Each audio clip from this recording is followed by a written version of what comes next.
Well, folks, this is the other two documents that were filed today that were supposed to be filed yesterday. Motion to extend time to file a supplemental brief. Seems like they should have filed this yesterday and not today.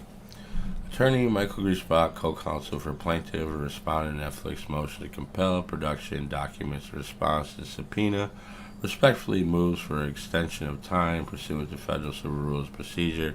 The motion is based upon the following.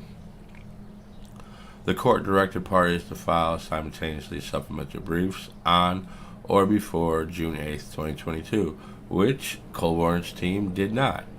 The respondent, after discharging counsel, completed his brief approximately 11:30 p.m. on June 8, 2022. Immediately after completing his brief, the respondent tried but failed to e-file it. Although the respondent has e-filed numerous pleadings and documents in Wisconsin circuit courts, he has not previously done so in federal court, as this case is the only case he has appeared in federal court. The respondent should have allowed more time to familiarize himself with federal court e-filing system, but he failed to do so.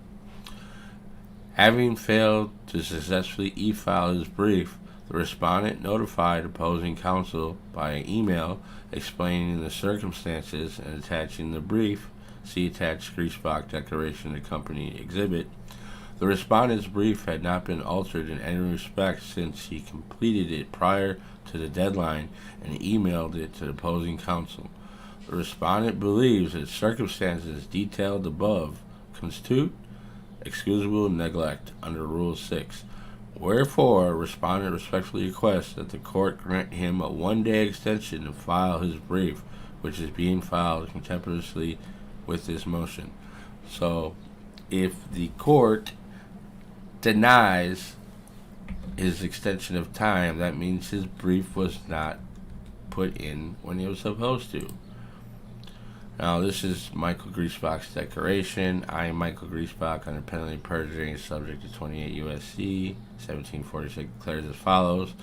The attached Exhibit 1, is a true and correct, accurate copy of the email I sent to opposing counsel at 12:18 a.m. on June 9th, 2022, as referenced in the counsel's motion to extend time dated June 9th. And then we have the email.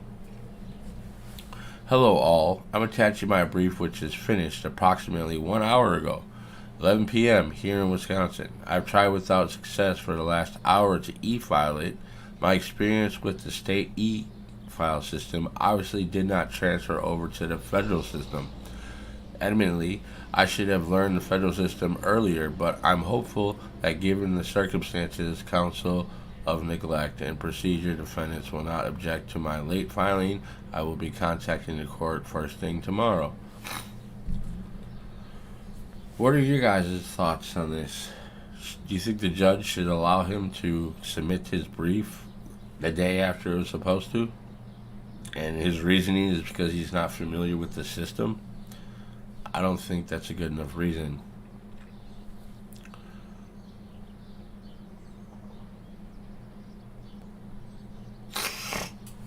It's getting quite interesting. I'm sure we'll get a response from, hopefully by the courts by the end of today. If not, it'll probably be tomorrow.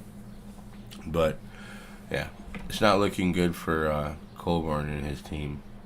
I sure hope Lubid makes them turn everything over, because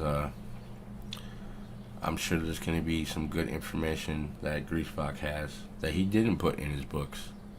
So, until some new court filings come out in either Colborn's case, Stevens' case, I'm sure we'll be getting some information quite soon. Y'all have a good day, and I'll see y'all next time.